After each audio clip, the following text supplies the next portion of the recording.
Hello everyone, it's me, Elaine. I'm back. It's only been 1 week and I'm back, so I'm going to try to keep up with this schedule at least every week or every 2 weeks. So, welcome, and if you're a new viewer, welcome, and if you're a returning viewer, welcome back. As always, I'm always out of practice regardless of how regularly I try to do this. So, you can find me on Instagram as Elaine Tom. You can find me on Ravelry under Elaine Maxeb. You can find me on Facebook under Nabi Wool Studio and Elaine Tom. And you can find my Etsy shop, Nabi Wool Studio, on Etsy. So, this will again be a short episode, but an episode nonetheless. So, I will show my 1FO. Oh, I'm wearing the daily sweater, and the color is just not great here. I just tried recording a few minutes ago, but then the sun all of a sudden went crazy. But this is the daily sweater. It just got released yesterday from Tansoku on Instagram. Dorako on Ravelry or Knittail. And I made this with Brooklyn Tweed Loft, held with my mohair, Limey. And Limey really sort of takes over. I wanted just to have a neutral base underneath to show off the color of this. And what you're seeing is a very cold and non-saturated version of this color. So it's a green and it's more yellow than that, and it's a lot more saturated. And I love it. And this, when I saw this sweater on Instagram, I knew instantly that I had to make it. And I knew that it would be quite a challenge for me since it's all over rib basically. It's 2x1 with some pearl rose. But you know me and ribbing. But it was well worth it. So this is my new favorite for now. So I also finished this sweater, which I'm not quite sure when it's going to be released, from Sola Wool. This is using her yarn, and it's a DK worsted weight, I would say. It's color work.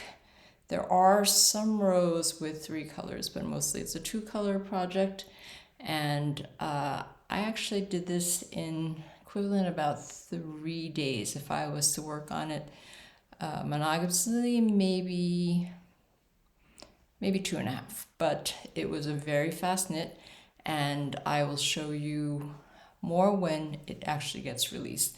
I know she wanted to have the sweater at least up to the point of body and sleeve separation for Barcelona Wool Festival, and that happened just this past weekend. And I don't know, I completely zonked on all the dates lately with all my test knits, and I realized on the 1st, I think on November 1st, that I had to get it finished, or at least to body separation by the 3rd.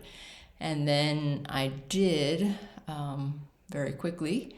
And then I realized I really want to finish it, because if I don't keep going on it, it will go into my ever giant pile over by my desk of WIPs that once the date has passed on the test knit, I'm pretty much on to the next thing.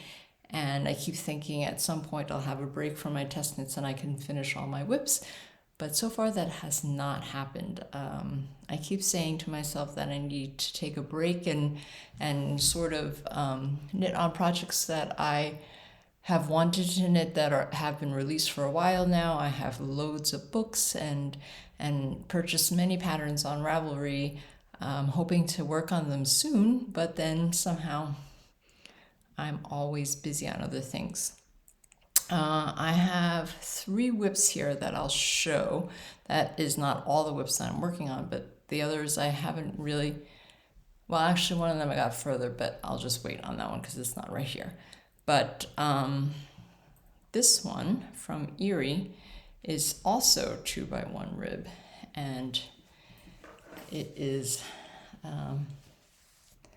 not going super fast for me, but I have separated body and sleeve, and I'm working on my first sleeve. I would say that I'll probably finish this hopefully today.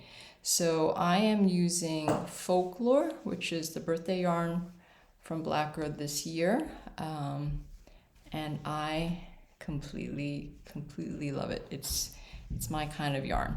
It has a folded over collar here, and if you can smell it, too bad you can't.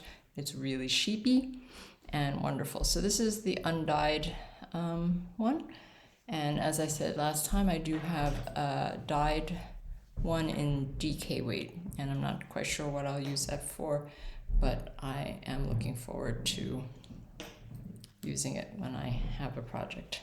So this is really beautiful. So that's from Erie, and I think the pattern should release in several weeks, I think. I'm not sure if it will release when the test is finished in about 2 weeks. So look for it. It's called Knee, N-I. It's a knee pullover. And I hope I can finish by deadline. Okay, so this is another WIP of mine. And this is I'm not sure if you can see it here. It's the Sharpay sweater. So what it is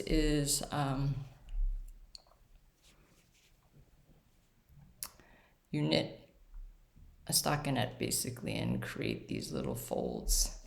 It's just like a Sharpay. So this test, I think, is not due till the beginning of next month. And I am holding Jameson of Shetland, one of my cones that I wound up into a giant cake, and Nabi Wool Studio mohair, and this is the mohair, and it's really beautiful. And with this yarn, you're just sort of seeing sort of highlights of it, but not really showing the mohair as brilliantly, I think, maybe. So I think what I'll do is, after I finish this, I am going to knit something else up holding a natural colored yarn, just like I did with my daily sweater, so you can really see how beautiful this mohair is. There's greens, there's yellows and golds and reds and some, I guess, sort of like cranberry and purples, and there are blues in here also. So I really am loving that. And again, that's in my buku bag that I completely love, and one of several of her bags. I am a big fan of buku. So that's the Sharpay sweater, and I'm looking forward to working on that. It's on big needles, so it should go fast when I finally finish some of my other projects. And then I just started this. As you see, this is just the hem. And I'm using my Plutolopi, and it's darker than what you're seeing on screen. I'm not sure what the colorway is. I bought this at the Alafas store in Iceland, and it just was in the shelf, and it just said discontinued colors, and there are no colors marked on the shelf, or there's no way for me to tell what color it is. Maybe if I look on the site, I can try to figure it out. But it has browns, it has some golds and some grays in it, and maybe some blues. I don't know if you can see all the different things, all the different colors.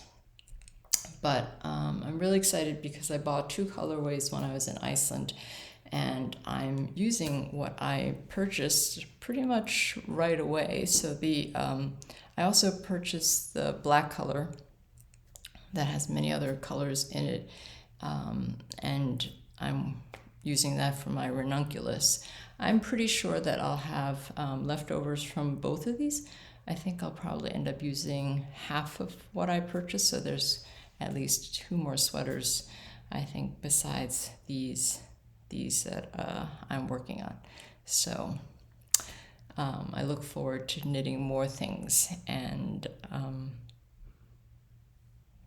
excited to have the finished sweaters when I finally have time to finish working on all these things. So those are my current WIPs and my 1FO that is new from last week. So I thought I can talk about one of the things, one of the questions that has come up from you guys, which is about the yarn choices that I make and how I pick yarns and what my stash is like and stuff like that. So one of the things that I would pretty much say for the most part is that I hardly ever show stash or new acquisitions on my Instagram or necessarily even here. I actually don't really like doing that so much.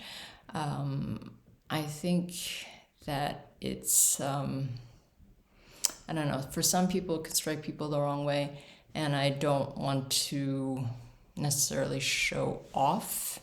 I'm willing to show off when I'm actually using it, but I know that stash and buying yarn can be sort of controversial, I guess, because some people, I know a lot of people, a lot of podcasters and Instagrammers point out that they're not buying any more yarn and they're just going to use their stash and stuff like that. And that's great, but I don't want to ever be ashamed of the yarn I buy and my stash. It's something that brings me loads of joy, and I don't necessarily have a purpose for every single thing I buy when I buy it. I do think that at some point I'll probably use it, and there's just a lot of yarn out there, I guess, that I really, really love and I would love to try, and different yarns appeal to me for different reasons. Some of it is the fiber, some of it is the color, all different reasons. I can't pinpoint one thing necessarily. I would say basically 99% of my purchases, maybe even 100% at this point, are non-superwash, number one, and they're usually natural fibers. I don't really buy things with any sort of acrylic or anything ever, pretty much. And I guess I hardly buy sock yarn that would have nylon usually. But I, for the most part, buy non-superwash natural fibers. And I pretty much try to work all the time with non-superwash natural fibers. That's just my preferred yarn. So that's not to say that I don't dye superwash and stuff with nylon. I do. And I do have quite a bunch of those in my shop. And I have a bunch of it in my stash, and I have bits and bobs of it everywhere. And I'm actually going to use up, or try to use up, a lot of my little bits and bobs and make sweaters, I think, from whatever pieces and marling things. I just think that it'll be fun and a good way to use what I have. I am pretty frugal with my yarn. I do not throw anything away, even if it's this much. I keep all the ties from the yarns that I buy or have. I plan to use all these things at one point. I spin, so I was thinking of taking all this yarn that I have, these little pieces, and combing them and carding them and mixing it into some of my hand spun if possible. I have lots of ideas of things to do. I just don't have the time. I'm not sure when I'll have the time. I'm not sure how to make more time for myself to do all the things I want to do. But I do keep all of my little pieces, and I plan to use all of it. I really never throw yarn away at all. I even keep the yarn that I split to splice, because I think I can use it in my hand spun at some point. So I have little jars and little boxes of all these different things. When I first started, I did not separate the superwash and the non-superwash, but now I'm trying to make an effort of making sure those yarns are separate and that I do not mix them. So I do buy yarn pretty regularly. There's always new things that I want to try.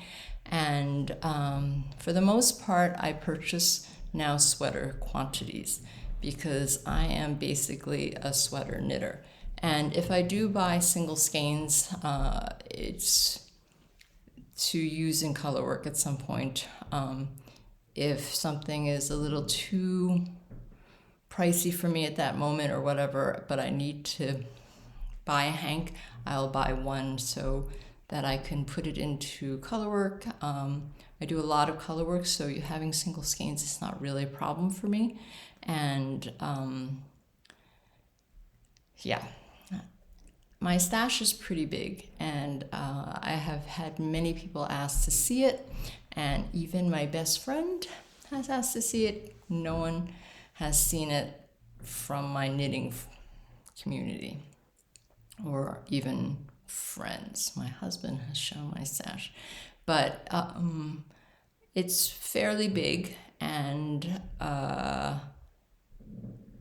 probably more than I can knit in several lifetimes, but each and every single hank that is there is pretty loved.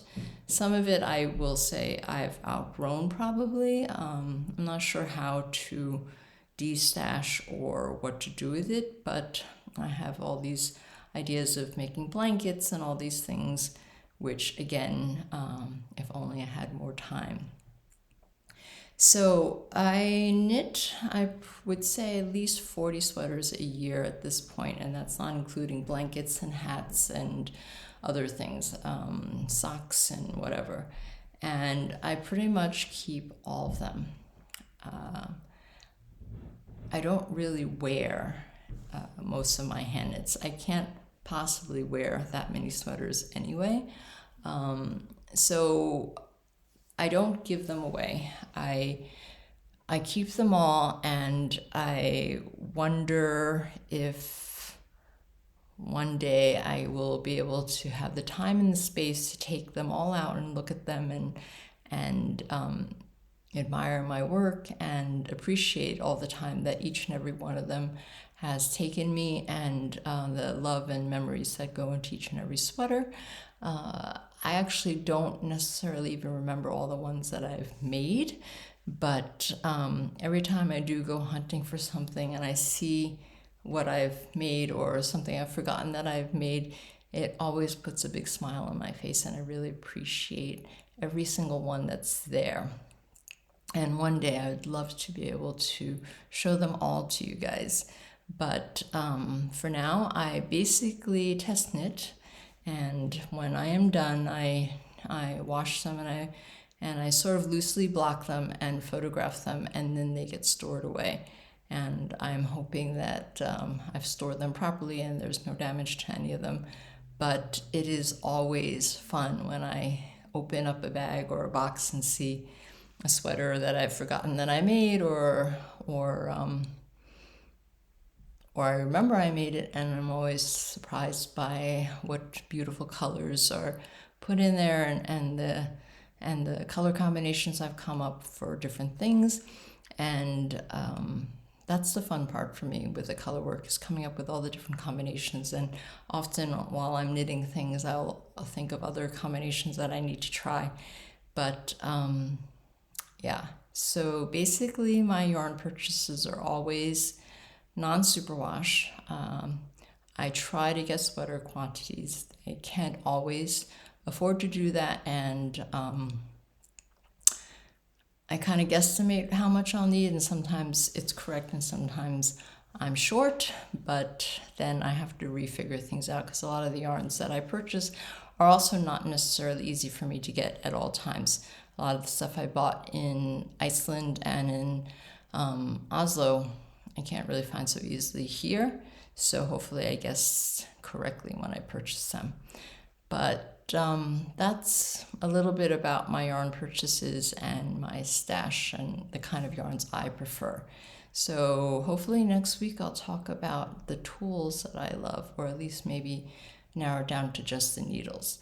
But I hope you found this episode interesting, and I hope you liked what I had to show you, and I hope you come back again.